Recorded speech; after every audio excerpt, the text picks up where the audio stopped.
myself, Dr. Mamta Sharma, Associate Professor, Political Science, government college Berod.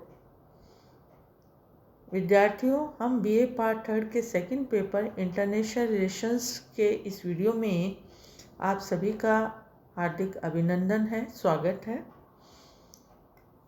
पूर्व के video में भी हम अमेरिकन फॉरेन पॉलिसी की बात कर रहे थे।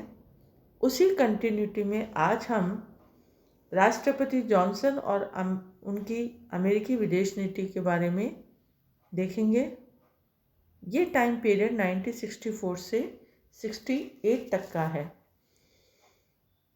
22 नवंबर 1963 को राष्ट्रपति केनेडी की हत्या के बाद तत्कालीन उपराष्ट्रपति जॉनसन संयुक्त राज्य अमेरिका के राष्ट्रपति बने। 1964 के चुनाव में भी वे राष्ट्रपति चुने गए और जॉनसन के प्रशासन काल की दो महत्वपूर्ण उपलब्धियां थी। इसमें पहली परमाणु अप्रसार संधि 1968 तथा दूसरा अपोलो 8 यान की सफलता, जिसने मानव के चंद्रमा पर उतरने की संभावनाओं को दृढ़ बना दिया। अतः जॉनसन की विदेश नीति काफ़ी विवादास्पद रही है और वियतनाम युद्ध में अपने सैनिकों को झोंककर उन्होंने न केवल विश्व के शांतिप्रिय देशों को अपना विरोधी बनाया, बल्कि स्वयं अमेरिका जनता को भी विदेश नीति विरोधी बना लिया। इस तरह से जॉनसन के टाइम के बाद जब राष्ट्रपति रिचर्ड निक्सन आए तो उनका टेन्योर 1969 से 74 तक का रहा। इसके अंतर्गत 20 जनवरी 1969 को निक्सन अमेरिका के राष्ट्रपति बने और निक्सन का कार्यकाल अमेरिका के इतिहास में क्रांतिकारी माना जाता है, क्योंकि उन्होंने साम्यवादी जगत के प्रति अमेरिका की नीति को एक नई दिशा दी। अतः राष्ट्रपति बनने के बाद उन्होंने साम्यवाद को सीमित रखने वाले अमेरिका की पुरानी नीति, जिसे हम कंटेनमेंट पॉलिसी कहते हैं, में परिवर्तन करते हुए अपनी एक नवीन नीति की घोषणा की और ये कहा गया कि अमेरिका के लिए यह संभव नहीं है कि वह दूसरे देशों की सुरक्षा के लिए लड़े। अतः उन्होंने अपनी नई नीति, जिसे कि निक्सन डॉक्ट्रिन कहते हैं, उसके अंतर्गत निम्न बिंदुओं पर बात करी। फर्स्टली, उन्होंने यूरोप की सद्भावना यात्रा की। इसके अंतर्गत हम बताएंगे कि राष्ट्रपति बनने के लगभग 6 सप्ताह बाद ही निक्सन ने यूरोप की सद्भावना यात्रा की, जिनका उद्देश्य एक नए यूरोप की खोज करना था। लेकिन निक्सन की यात्रा पर यूरोप में कोई उत्साह नहीं दिखाई दिया। फ्रांस में भी इसका तीव्र विरोध हुआ और पश्चिमी जर्मनी अणु अप्रसार संधि पर हस्ताक्षर करने के लिए तैयार नहीं हुआ। अतः यूरोप की यात्रा के दौरान बेल्जियम को छोड़कर हर जगह राष्ट्रपति निक्सन की अमेरिकी विरोधी नारों की गूंज सुनाई दी। सेकेंडली, अगर हम वियतनाम की बात करें तो राष्ट्रपति पद संभालने पर निक्सन ने कहा था कि वियतनाम समस्या का स्थायी हल ढूंढा जाएगा। उन्होंने ये भी कहा था कि अमेरिकी वियतनाम की समस्याओं को नए परिप्रेक्ष्य में देखा जाएगा। थर्डली, उन्होंने चीन के संबंधों में नीति परिवर्तन की बात की। इसके अंतर्गत उनका कहना था कि साम्यवादी चीन के साथ संबंधों को सुधारना बहुत आवश्यक है और 1970 के प्रारंभ में अमेरिकी विदेश सचिव रोजर्स ने चीन के साथ व्यापारिक संबंध बढ़ाने की इच्छा प्रकट की और जुलाई 1971 में अमेरिकी राष्ट्रपति के विशेष दूत के रूप में किन्सीगर ने पीकिंग की यात्रा की और 26 अक्टूबर 1971 को अमेरिका की सहमति से चीन संयुक्त राष्ट्र संघ का सदस्य बना दिया गया। अगर हम फोर्थली पश्चिमी एशिया की बात करते हैं तो पश्चिमी एशिया में निक्सन का रुख इजराइल का समर्थक रहा है और 1 अक्टूबर 1973 से अरब-इजराइल संघर्ष में अमेरिका ने अरब विरोधी रुख अपनाया और जनवरी 1972 में अमेरिका ने इजराइल को फैंटम विमान देने का निर्णय किया। तत्पश्चात हम कंबोडिया संकट की अगर बात करते हैं तो 18 मार्च 1970 को कंबोडिया की राजनीति में एक नया मोड़ आया, जब वहां की संसद ने एक सर्वसम्मत प्रस्ताव द्वारा राजकुमार नरोत्तम सिहनुक को राष्ट्राध्यक्ष के पद से हटा दिया और यह राज पलटी थी जिसमें सेना ने प्रमुख भूमिका अदा की। अतः कंबोडिया के सेनाध्यक्ष जनरल लॉन लॉन ने नई कंबोडियन सरकार के प्रधानमंत्री बने। ऐसा कहा जाता है कि इस राज पलटी के पीछे संयुक्त राज्य अमेरिका का प्रमुख हाथ था। तत्पश्चात इसके अंदर निक्सन की युद्ध पोत कूटनीति की हम बात करेंगे कि 1971 के भारत पाक युद्ध के दौरान पाकिस्तान की हिमायत के लिए बंगाल की खाड़ी में अमेरिकी 7वां बेड़ा भेज दिया गया और उसके अंतर्गत ये कहा गया कि ढाका में स्थित अमेरिकियों को बाहर निकालना है। वस्तुतः यह निक्सन की एक गन बोट डिप्लोमेसी थी जिसका उद्देश्य भारत को मनोवैज्ञानिक दृष्टि से भयभीत करके बांग्लादेश से अपनी सेनाएं हटाने को बाध्य करना और पाकिस्तान का विभाजन से बचाना था। लास्टली इनकी नीति के अंतर्गत हम देखेंगे कि सोवियत संघ के साथ तेतान संबंधों को आगे बढ़ाना। राष्ट्रपति निक्सन ने सोवियत संघ के साथ डेटान संबंधों को आगे बढ़ाने में महत्वपूर्ण भूमिका अदा की और 22 मई 1972 को वे दल बदल सहित मॉस्को पहुँचे और ये निक्सन की 6 दिवसीय मॉस्को यात्रा ऐतिहासिक यात्रा थी क्योंकि 1945 में याल्टा सम्मेलन के बाद दोनों महाशक्तियों के राष्ट्राध्यक्षों की यह पहली भेंट थी और मॉस्को यात्रा के दौरान सोवियत संघ और अमेरिका के बीच अस्त्र परिसमन का एक ऐतिहासिक संधि हुई।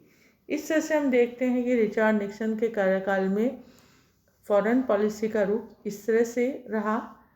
तत्पश्चात हम राष्ट्रपति फोर्ड की विदेश नीति की बात करेंगे जो 1974 से 77 तक का कार्यकाल रहा। इसके अंतर्गत 9 अगस्त 1974 को फोर्ड अमेरिका के राष्ट्रपति बने और वाटरगेट के जासूसी कांड में फंस जाने के कारण जनमत के दबाव एवं महाभियोग के मध्य ये भय के इस निक्सन वातावरण में निक्सन को राष्ट्रपति पद त्यागना पड़ा और फोर्ड के समय में विदेश नीति की प्रधान घटना दक्षिणी वियतनाम का आत्मसमर्पण और अमेरिका द्वारा दक्षिण पूर्वी एशिया से अपनी सेनाओं को वापस बुला लेना रहा। तत्पश्चात राष्ट्रपति कार्टर और उनकी फॉरेन पॉलिसी की बात करें जो 77 से 80 तक का समय था। जब जिम्मी कार्टर राष्ट्रपति पद पर आसीन हुए तो विदेश नीति से संबंधित चुनावी मुद्दों में महत्वपूर्ण उनका योगदान रहा और उनकी विदेश नीति के अंतर्गत कई इससे की महत्वपूर्ण वादे भी दिखे और उनकी विदेश नीति के अध्ययन के अंतर्गत निम्न बातें देखने को मिली। उनकी नीति का जो उद्देश्य था सबसे पहले वो ये था कि मानवाधिकार पर जोर देने की नीति। मानवाधिकार के मुद्दे को अपने देश की विदेश नीति का एक प्रमुख अंग बनाने वाले कार्टर प्रशासन ने अर्जेंटीना, इथियोपिया आदि देशों में उनके हनन के तथ्य को लेकर विदेशी मदद रोक दी, किंतु फिलीपीन, दक्षिणी कोरिया एवं ईरान के अधिनायकवादी शासनों के खिलाफ इस प्रकार का कदम न उठाना कार्टर प्रशासन की नीति में समरूपता का परिचायक नहीं माना जा सकता। अतः कार्टर प्रशासन ने मानवाधिकार मुद्दे को अंतर्राष्ट्रीय राजनीति के ताने बाने में ठोस रूप से लपेट दिया और मानवाधिकारों की देखरेख के लिए स्टेट डिपार्टमेंट में एक पृथक ब्यूरो की स्थापना की गई। सेकेंडली, परमाणु शस्त्रों के परिसीमन की नीति थी।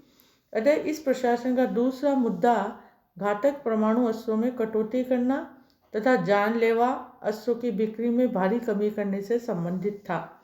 अतः ईरान को अमेरिकी 250 F-18 लड़ाकू विमान एवं पाकिस्तान को 110 A-7 बम वर्षक विमानों की सप्लाई पर रोक लगाना कार्टर प्रशासन के क्षेत्र में अच्छी शुरुआत मानी जाती है। थर्डली, पश्चिमी एशिया में शांति प्रस्ताव कराने में कार्टर की भूमिका। अतः कार्टर की सबसे महत्वपूर्ण भूमिका ये रही कि उन्होंने पश्चिमी एशिया में शांति स्थापित कराने में महत्वपूर्ण योगदान दिया और अमेरिकी कूटनीति के कमाल के कारण ही 19 नवंबर 1977 को मिस्र के राष्ट्रपति अनवर सहादत 36 घंटे की यात्रा के लिए यरूशलेम पहुँचे और सितंबर 1978 में कैंप डेविड में बेगिन कार्टर वार्ता अमेरिकी कूटनीति की दूसरी बड़ी सफलता कही जाती है। फोर्थली, तीसरी दुनिया के राष्ट्र है। अतः कार्टर प्रशासन ने तीसरी दुनिया के कुछ देशों के साथ वैदेशिक संबंध सुधारे और वियतनाम के संयुक्त राष्ट्र में प्रवेश पर अमेरिकी प्रशासन ने वीटो का प्रयोग नहीं किया और दोनों देशों के बीच लापता अमेरिकी सैनिकों को लेकर मतभेद भी इन्होंने ख़त्म कर दिया।